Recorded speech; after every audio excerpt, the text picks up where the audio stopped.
اور اللہ کا وعدہ سچا ہے، اللہ کا وعدہ حق ہے، میں اس کی نعمت بڑھا دیتا ہوں۔ اور میں نے دیکھا ہے اللہ نے اس کی نعمتوں کو بڑھا دیا ہے۔ ایک درویش تھے، ایک مسجد ہے کوبے والی، ان میں ان کی قبر ہے۔ کوئی زیادہ سال نہیں گزرے، زیادہ سے زیادہ 40-50 سال گزرے ہوں گے۔ وہ جب دنیا سے فوت ہو گئے تو ان کی دل کی دھڑکن بہت تیز تھی۔ دل زندہ ہے کہ نہیں فوت ہو گیا؟ ڈاکٹر کو بلایا، اس نے کہا جی جسم سارا فوت ہو گیا ہے۔ اس نے کہا دل، انہوں نے کہا دل نہیں مرا۔ میں ان کی قبر پہ کبھی کبھار جایا کرتا ہوں، ایک مسجد کے ایک کونے میں ہے، وہ دل زندہ تھا، دھڑک رہا تھا۔ آخر طے ہوا یہ دل زندہ ہی رہے گا، اس اللہ کی امانت کو لحد میں پہنچا دو۔ وہ دل زندہ کیوں تھا؟ اس شخص کے، اس درویش کے کچھ معمولات ہیں، میں بتاتا ہوں۔ وہ کبھی وضو کا پانی ضائع نہیں کرتے تھے، وضو اہتمام سے کرتے تھے، تھوڑے پانی سے وضو کرتے تھے، مسواک استعمال کرتے تھے۔ وہ ہر وقت بندہ ذکر کرتا تھا، اور کبھی سورۃ ملک نہ پڑھی ہو اور سوئے ہوں، سورۃ ملک یاد کی، پھر یاد کی، پھر یاد کی سورۃ ملک، اور کبھی اور درود پاک کا اہتمام کرتے تھے۔ لیکن پڑھتے کیسے تھے؟ آج ایک درود پاک پڑھنے کی ادا مجھ سے سیکھ لیں اور مجھے سکھا دیں، ہم سب سیکھنے والے ہیں۔ رسول اللہ صلی اللہ تعالی علیہ وسلم کا، میرے کملی والے کی اداؤں کا استحضار کرتے ہوئے، میرے حضور کی وفاؤں کا، میرے حضور کے احسانات کا، احسانات ساری کائنات کے جتنے بھی ہیں ان کے احسانات ہیں، میرے حضور کے جو احسانات ہیں ان سے بڑھ کے کوئی احسان نہیں۔ کسی نے امام زید سے پوچھا، جن کے نام پہ زیدی سادات ہیں، وہ ڈوب کے کچھ پڑھ رہے تھے، بہت ڈوبے ہوئے۔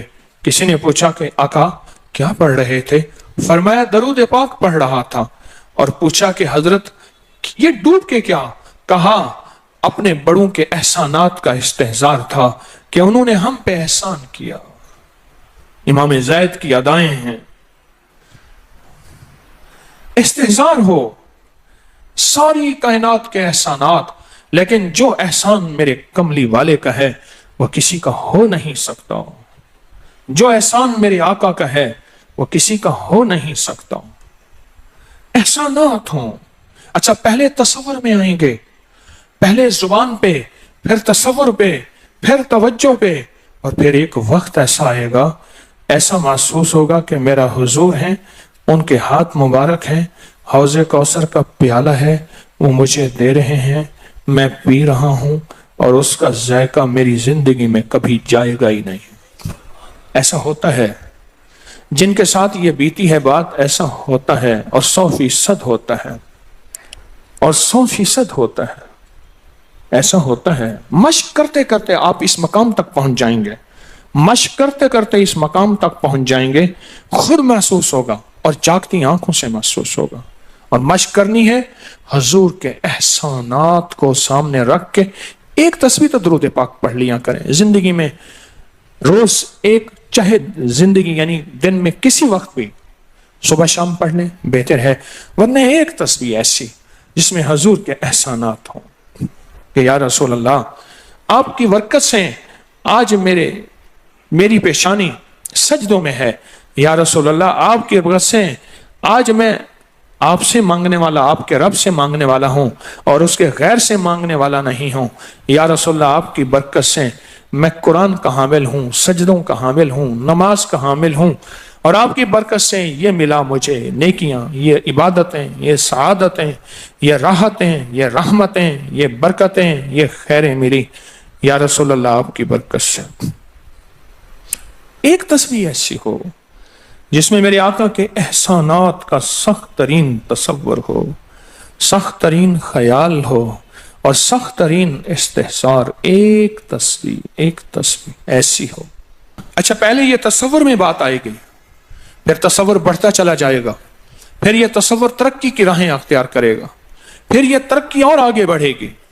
بڑھتے بڑھتے ایک وقت ایسا آئے گا کہ احساس ہوگا کہ حضور سامنے تشریف فرما ہے اور میں آقا کے قدموں میں بیٹھا ہوں۔ آنکھوں سے، جاگتی آنکھوں سے جلوے نظر آئیں گے، جاگتی آنکھوں سے نقشے نظر آئیں گے، جاگتی آنکھوں سے دیدار مصطفیٰ نصیب ہو۔ کئی درویش تھے، کئیوں نے کہا ہمارے لاہور میں شادرہ ہے، وہاں ایک صاحب تھے، کسی درویش کے پاس گئے، اس نے کہا جی مجھے حضور کا دیدار کرا دیں. فرمایا آنکھیں بند کر کے تو اس دم اس کی جھٹکے سے آنکھیں کھولی. کہا اللہ کی قسم میں نے حضور کا دیدار کر لیا. جاگتی آنکھوں سے آپ آج فیصلہ کریں، ایک تسبیح درود پاک کی پڑھیں، صبح شام پڑھیں، 12 تسبیحاں پڑھیں، 16 پڑھیں، 100 پڑھیں، 1000 پڑھیں، لاکھ پڑھیں روزانہ، لیکن ایک تسبیح ایسی ہو جس میں حضور کے احسانات، حضور کی شفقتیں امت پہ، حضور کی محبتیں امت پہ، میری کملی والے کی عطائیں، شفقتیں، مہربانیاں، کمالات، احسانات، اس کا تصور کرتے ہوئے پڑھیں. پہلے تصور نہیں جمے گا، پھر آہستہ آہستہ یہ تصور توجہ میں تبدیل ہوگا، پھر یہ توجہ دھیان بن جائے گا، پھر دھیان اعتقاد بن جائے گا، ایقان کہتے ہیں جسے، پھر ایقان یقین کی شکل اختیار کرے گا. جب یقین بنے گا نا، پھر ایسے اللہم صلی علی پڑھیں گے اور صلی علی کے سارے نقشے سامنے آ جائیں گے، صلی علی کے سارے نقشے سامنے آ جائیں گے، ساری کیفیتیں سامنے آ جائیں گے. ایسے لوگوں کو سنو جو فائدہ ہوتا ہے وہ طی الارض حاصل ہو جاتا ہے. ایسے لوگوں کو طی الارض حاصل ہو جاتا ہے. طی الارض یہ ہے کہ اللہ کے بعض اولیاء بندے ایسے ہیں، وہ پہلا قدم اٹھاتے ہیں تو دوسرا قدم 1400 میل کا ہوتا ہے. پہلا قدم کے بعد جب دوسرا قدم، وہ 1400 میل کا. طی الارض کی آج میں نے آپ کو بنیاد بتا دی. وہ میرے آقا کی محبتیں اور میرے آقا کے احسانات اور میرے کملی والے کے احسانات کا تصور کر کے استحضار قلبی، استحضار لسانی، یہ پڑھ کے درود پاک پڑھیں. زبان سے درود پاک پڑھیں، قبول. بے دہانی سے پڑھیں، قبول. درود ہے ہی ایسی عبادت، بے توجہ سے پڑھیں، قبول. مصروف زندگی میں پڑھیں، قبول. وضو پڑھیں، قبول. بے وضو پڑھیں، قبول. پر ایک تسبیح کوئی ایسی بھی پڑھ کے دیکھ لیں جو میری آخرت کا سامان بن جائے، اور دنیا میں مرنے سے پہلے اللہ میرے دل کی آنکھیں کھول دے. چہرے کی تو کھلی ہیں، اللہ دل کی کھول دے. ہاں، دل کی آنکھیں جس کی کھل جاتی ہیں وہ زندگی میں کامیاب، دنیا میں کامیاب، عزتوں کے تاج، شان و شوکت کے تاج. جس کی دل کی آنکھیں کھل جاتی ہیں وہ نامراد بھی ہے نا تو بامراد ہو جاتا ہے. اور جو بندہ حضور کے احسانات کے ساتھ ایک تسبیح درود پاک کی پڑھے گا وہ نامراد سے بامراد ہوگا. اور بامراد کیسے ہوگا؟ ذرا غور سے سنیں. بامراد کیسے ہوگا؟ ذرا غور سے سنیں. بامراد ایسے ہوگا کہ اللہ پاک اگر اس کی پیشانی پہ بدبختی، شقاوت، ذلت، لعنت لکھی ہے، اللہ درود پاک استحضار سے پڑھنے کی برکت سے اس کی پیشانی پہ رحمت، عطا اور شفقت، مہربانی، محبت اور کرم لکھ دیتا ہے. ایک تسبیح ایسی پڑھ لیں جس ایک تسبیح پہ استحضار ہو، دل کی کیفیتیں، دل کی گہرائیاں ہوں. جس ایک تسبیح پہ، اس ایک تسبیح کے بعد پھر آپ اپنے وجود کو دیکھیں. ایک فائدہ اور ہوگا، جو جنہوں نے یہ عمل کیا انہوں نے بتایا. ایک فائدہ اور ہوگا، وہ فائدہ یہ ہوگا کہ جسم ہواؤں میں تحلیل ہو جائے گا. یہ وجود ختم ہو جائے گا، یہ جو موجودہ وجود ہے. دیکھیں، آپ جو خواب دیکھ رہے ہیں نا، وہ بھی آپ کا وجود ہوتا ہے، وہ روح کی دنیا کا وجود ہوتا ہے، یہ تن اور من کی دنیا کا وجود ہے. اس وجود کو فنا ہے، روح کی دنیا کے وجود کو فنا نہیں ہے، بقا ہے. پھر آپ کو روح کی دنیا کا وجود ملے گا، اور روح کی دنیا کا وجود پھر کائنات کی سیر کرے گا اور کائنات کے جلوے دیکھے گا، کائنات کے مظاہر اور منظر دیکھے گا. پھر آپ زبان پہ نہیں لا سکیں گے کہ لوگوں کے برتن چھوٹے ہیں. اور فرمایا پھر یہ شخص اپنے آپ کو چھپائے گا ایسے جیسے کوئی ناپاک کپڑے کو چھپاتا ہے، اپنے عیبوں کو جو چھپاتا ہے ایسے اپنی اس ولایت کو چھپائے گا. ایک تسبیح سے ابتدا ہوتی ہے، ایک تسبیح سے. میرے شیخ رحمت اللہ علیہ نے مجھے 1984 میں بیعت فرمایا اور اس ایک تسبیح کے پڑھنے کی ترتیب فرمائی. اللہ کرے مجھے بھی مل جائے. مشق کریں، محنت کریں، ایک تسبیح ایسی مل جائے درود پاک کی جو میرے وجود کے اندر کے سارے نظام کو دھو دے، میرے من کو، میرے تن کو دھو دے، میرے جذبوں کو دھو دے، میری آنکھوں کو، میرے کانوں کو دھو دے، میرے ہاتھ پاؤں کو دھو دے، میری ناپاک تنہائیوں کو دھو دے، اور ایسا دھو دے کہ جب اللہ کے حضور حاضر ہوں جیسے میرا کفن سفید ہو ایسے میرا دل بھی سفید ہو، سیاہ نہ ہو۔ یہ ایک تسبیح میری زندگی میں، ایک تسبیح ایسی ہو، میرے حضور کا احسان کر، آپ کے احسانات، اللہم صلی علی محمد و آل محمد، اللہم صلی علی محمد کما تحب و ترضی لہ، اللہم صلی علی محمد بعدد کل دائن و دوائن وبارک وسلم۔ کوئی بھی درود، مسنون درود ہے، اسے پڑھیں، ایک تسبیح پڑھیں، پر پڑھیں ایسے۔ اور میں یہ نہیں کہتا کہ صرف ایک ہی پڑھیں، یہ میں ابتدا بتا رہا ہوں، یہ ابتدا بتا رہا ہوں۔ اگر اس ابتدا میں ایک تسبیح ایسی پڑھنی شروع کر دیں، زندگی کمال، حیرت انگیز کمال۔ ٹینشن کا علاج آخری درجے کا، ذہنی دباؤ تناؤ کا علاج، ہائی بلڈ پریشر کا علاج، لا علاج بیماریوں کا علاج، الجھی ہوئی زندگی کا علاج، ناممکن مسائل کا علاج اور پریشانیوں کا علاج، دکھوں کا علاج، مسئلوں اور مشکلوں کا علاج، ایک تسبیح دھیان سے پڑھی ہوئی۔ پھر ایک تسبیح کریں گے کیا؟ یہ فرشتوں کو ہدیہ کریں کہ میرے آقا کی بارگاہ میں پہنچائیں۔ نیک زمزم کی روحیں ان کو ہدیہ کریں، میرے آقا کی بارگاہ میں پہنچائیں۔ اور اللہ کے نیک ولیوں کو، صالحین کو ہدیہ کریں، اور نیک جنات کو ہدیہ کریں۔ ہاں، یہ ایک تسبیح ہدیہ کریں۔ فرمایا کتابوں میں ہے، جتنی بھی نیک روحیں ہیں اس دنیا میں، کائنات میں، جہاں بھی وہ بندہ فوت ہوتا ہے، ہر نیک روح، جنتی روح زمزم کے کنویں میں اس کا قیام ہے، اس کا مسکن، اس کا قیام زمزم کے کنویں میں ہے۔ اور جتنی بھی بدکار روحیں ہیں وہ دنیا میں جہاں بھی مرے، ان کا قیام برہوت ایک کنواں ہے جو یمن میں ہے، اس کنویں میں ان کا قیام ہے۔ حضرت شیخ الحدیث نے اپنی کتاب میں لکھا رحمت اللہ علیہ نے، فرمایا کہ ایک شخص تھا، امانتیں رکھتا تھا، لوگ امانتیں اس کے پاس رکھتے تھے۔ ایک شخص امانت رکھ کے اس کے پاس سفر میں گیا، عرصے کے بعد آیا تو وہ فوت ہو گیا تھا۔ بیٹا امانت دینے سے انکاری تھا، پریشان ہوا، مکہ کے درویشوں کے پاس گیا کہ کیا کروں؟ فرمایا رات کے آخری پہر میں زمزم کے کنویں پہ جا اور آواز دے اس شخص کو جو امانتیں رکھتا تھا، تجھے پہلی آواز میں جواب دے گا اور تجھے بتائے گا کہ تیری امانت کہاں ہے۔ رات کے آخری پہر میں گیا، سلام کیا، اس شخص کو آواز دی، آواز نہ آئی، پھر آواز دی، جواب نہ آیا، پھر 3 بار، آخر واپس آیا۔ صبح درویشوں کے پاس پھر گیا، کہنے لگے انا للہ و انا الیہ راجعون، لگتا ایسے ہے کہ وہ زمزم کے کنویں کی روح نہیں ہے، لگتا ہے کسی خطا کی وجہ سے کسی پکڑ میں ہے، جاؤ یمن میں برہوت کے کنویں پہ، وہاں جا کے آواز دو۔ وہ پھر سفر کرتے ہوئے برہوت کے کنویں میں گیا، رات کے آخری پہر میں آواز دی تو پہلی آواز میں جواب ملا، تیری امانت موجود ہے اور وہ تیری امانت فلاں جگہ پڑی ہے، اس کو کھود کے نکال لے۔ اور پوچھا آپ یہاں کیسے؟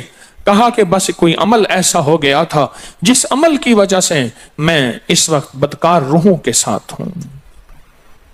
جتنے بھی نیک روحیں ہیں پوری کائنات میں، ازل سے لے کر ابد تک، آخری دم تک، آدم سے لے کر آخری دم تک، جتنی بھی نیک روحیں ہیں وہ ساری نیک روحیں، وہ ساری نیک روحیں زمزم میں رہتی ہیں۔ جو درود پاک پڑھیں، جو نفلی عبادات پڑھیں، جو تسبیحات پڑھیں، جو ذکر کریں، جو ہدیہ صدقہ کریں، وہ کیا کریں؟ ساری فرشتوں کو پہلے ہدیہ کر دیں، فرشتوں کو ہدیہ کر دیں۔ ان میں وہ فرشتے بھی موجود ہوں گے جو میرے حضور کے روزے پہ جائیں گے۔ صبح فجر کے بعد فرشتے جاتے ہیں، فرشتے فجر سے لے کر عصر تک فرشتے درود و سلام میرے حضور کے روزے پہ پڑھتے ہیں، پھر ڈفٹیاں تبدیل ہوتی ہیں، پھر عصر سے لے کر فجر تک اور فرشتے آتے ہیں، اور یہاں تک روایات میں آتا ہے کہ جو آج فرشتوں کی ذمہ داری لگی ہے، خدمت لگی ہے، پھر وہ قیامت تک ان کی خدمت پھر نہیں آئے گی اور وہ پچھتاتے رہیں گے۔ اتنے فرشتے اللہ نے بنائے ہیں۔ جو بھی درود پاک پڑھیں اور اس کے علاوہ عبادات جتنی بھی کریں، وہ ساری عبادات فرشتوں کو ہدیہ کریں، وہ ساری عبادات نیک روحوں کو ہدیہ کریں جو زمزم کے کنویں میں رہتی ہیں، اور ساری عبادات فرشتوں کو، روحوں کو اور جنات کو ہدیہ کریں، اور ان سے کہیں کہ اللہ سے دعا کریں اللہ میرے یہ کام بنا دے۔ پھر کام بنتے دیکھیں، پھر مسائل حل ہوتے دیکھیں، پھر ناکامیاں ختم ہوتے دیکھیں، پھر حالات کو انشاءاللہ سنورتا دیکھیں، سنورتا دیکھیں، سنورتا دیکھیں۔ بہت میں نے طاقتور وظیفہ، بہت طاقتور عمل اور بہت طاقتور ایک کنجی اور ایک راز دے دیا آپ کو۔ بہت عجب عمل ہے، بہت طاقتور اور بہت حیرت انگیز عمل ہے جو میرا نہیں، صدیوں سے آزمودہ ہے، صدیوں سے آزمودہ ہے۔ اللہ کے دوست اس کو کرتے چلے آئے ہیں، اور اللہ کے دوستوں کا آزمودہ عمل ہے بہت زیادہ، بہت زیادہ۔ پر ایک تسبیح ایسی ہو جو توجہ سے، جو احسانات کا تصور کر کے، جو میرے کملی والے کے احسانات کا تصور کر کے، تصور کر کے، تصور کر کے، احسانات کا تصور کر کے، ایک تسبیح ایسی ہو ڈوب کے، یا اللہ دنیا میں ایسی جگہ کوئی کہیں ہوتی، یا اللہ دنیا میں ایسی جگہ کوئی کہیں ہوتی، اکیلے بیٹھے رہتے یاد تیری دل نشیں ہوتی۔ کوئی ایسی جگہ ڈھونڈ لیں، نہیں ملتی، کوئی ضروری نہیں اپنے دل کو تنہائیوں میں لے ہیں۔ وہ کیسے؟ دنیا کے مشغلوں میں ہم باخدا رہے، دنیا کے مشغلوں میں ہم باخدا رہے، سب کے ساتھ رہتے ہوئے سب سے جدا رہے، سب کے ساتھ رہتے ہوئے سب سے جدا رہے۔ کوئی لمحہ ایسا اپنے آپ کو تنہا کر لیں، کوئی لمحہ ایسا اپنے آپ کو فارغ کر لیں، کوئی لمحہ ایسا اپنے آپ کو تنہائی میں بٹھا کے نا ایک تسبیح درود پاک کی، اور تسبیح نہیں ہے یہ انگلیوں کے نشان تسبیحیں ہیں۔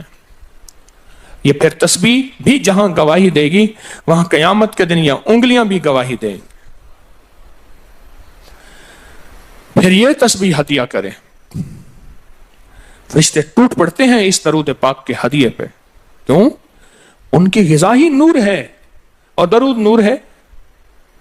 ان کی غذا ہی نور ہے اور درود نور ہے۔ ان کی غذا ہی یہی برکت ہے اور درود برکت ہے۔ ان کی غذا ہی خوشبو ہے اور درود خوشبو ہے۔ ان کی غذا بھی یہی ہے۔ ایک تسبیح ایسی ہو جس پہ آپ دیوانے ہو جائیں۔ یہاں تک کہ بعض مشاہدات میں یہاں تک کہتے ہیں، دیکھنے والے اہل نظر کہتے ہیں کہ ایک تسبیح جو دھیان والی پڑھی اور فرشتوں کو مسلسل ہدیہ کیا، روحوں کو ہدیہ کیا اور جنات کو ہدیہ کیا، تو کچھ ہی عرصے میں فرشتے جاگتی آنکھوں سے نظر آنا شروع ہو جاتے ہیں، اور روحیں خواب میں آ کے شکریہ ادا کرتی ہیں، اور جنات جاگتی آنکھوں سے، جنات دیکھیں اللہ نے جنات کو اوجھل کر دیا، پردے دے دیے، روحوں کے سامنے پردے دے دیے، فرشتوں کے سامنے پردے دے دیے۔ فرشتے ہیں، میری آنکھ نہیں دیکھ سکتی، ارواح کا نظام، روحوں کا نظام ہے، میری آنکھ نہیں دیکھ سکتی، جنات کا نظام ہے، میری آنکھ نہیں دیکھ سکتی۔ اللہ پاک پھر پردے ہٹا دیتے ہیں، رخ سے پردے ہٹے، رخ سے پردے ہٹے، طور جلنے لگا، میرے ساقی کا مجھ پہ کرم ہو گیا، میرے ساقی کا مجھ پہ کرم ہو گیا۔ یہ ایک تسبیح آج کا سبق ہے، کملی والے کی محبتوں کا سبق ہے، ایک تسبیح۔ درود پاک وہ عبادت ہے جس عبادت کے کرنے والا کبھی محروم نہیں رہتا، اس عبادت کو پڑھنے والا کبھی محروم نہیں رہتا۔ درود پاک وہ عبادت ہے، ہر عبادت کے لیے اخلاص کی ضرورت ہے، مخلص ہونا ضروری ہے، ہر عبادت کے لیے، ہر عبادت کے لیے اخلاص اور مخلص ہونا ضروری ہے۔ لیکن درود وہ عبادت ہے جس کے لیے مخلص ہونا بھی ضروری نہیں۔ اگر کوئی بندہ دکھاوے کی نیت سے درود پڑھتا ہے تب بھی قبول ہے، قبول ہے، قبول۔ لیکن مومن کبھی دکھاوے کی نیت سے پڑھ ہی نہیں سکتا۔ مومن کے اندر تو للہیت اور اخلاص ہوتا ہے اور اللہ کی رضا ہوتی ہے۔ مومن کبھی دکھاوے کی نیت سے درود نہیں پڑھتا۔ میں یہ سوچوں کہ میں زندگی میں، اپنی زندگی میں اب تک کتنا درود پڑھ چکا ہوں۔ اور میں ایک محفل تھی، اس میں کچھ لوگ بیٹھے تھے، ایک بندہ آیا، اس نے درود پڑھا، اس کے پڑھنے پہ سارے لوگوں نے درود پاک پڑھا، اس نے درود پڑھا، اس کے پڑھنے پہ سب نے درود پڑھا۔ اللہ کا اس کا مقبول محبوب بندہ اس محفل میں کوئی ایسا بیٹھا تھا، اس کے پڑھنے سے سب نے پڑھا اور اس کا قبول ہوا۔ وہ دنیا سے بندہ رخصت ہو گیا، وہ بندہ دنیا سے رخصت ہو گیا۔ جب دنیا سے رخصت ہو گیا وہ بندہ، تو کسی نے موت کے بعد بعد از وصال پوچھا کیا بنا؟ کہنے لگے اللہ جل شانہ نے مجھے بخش دیا، اور بخشا اس لیے میں نے درود پڑھا تھا، اور میرے درود پڑھنے پہ کسی نے درود پڑھا تھا، اور اس کی اللہ کی بارگاہ میں اس بندے کی اتنی عظمت اور حیثیت تھی کہ اس کا بھی قبول ہوا تو سب کا بھی قبول ہوا۔ ایک کاتب تھا، کاتب، یہ کمپوزر جسے کہتے ہیں، کتابت کرتے ہیں، لکھتے ہیں کتابیں قرآن پاک، کاتب تھا۔ کسی نے مرنے کے بعد اسے خواب میں دیکھا، کیا بنا؟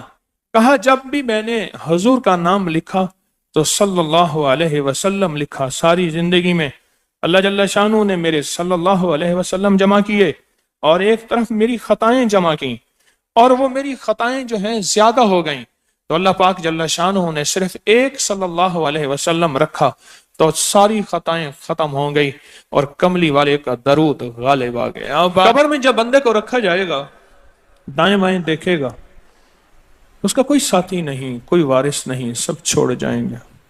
ایک حسین شخص دائیں بیٹھا اس کے سوالوں کا جواب دے رہا ہوگا، اور اس کے خوف میں اس کا ساتھی، اس کی وحشت میں اس کا ساتھی، اور اندھیرے میں وہ روشنی اور نور بن جائے گا، اندھیرے میں روشنی اور نور بن جائے گا۔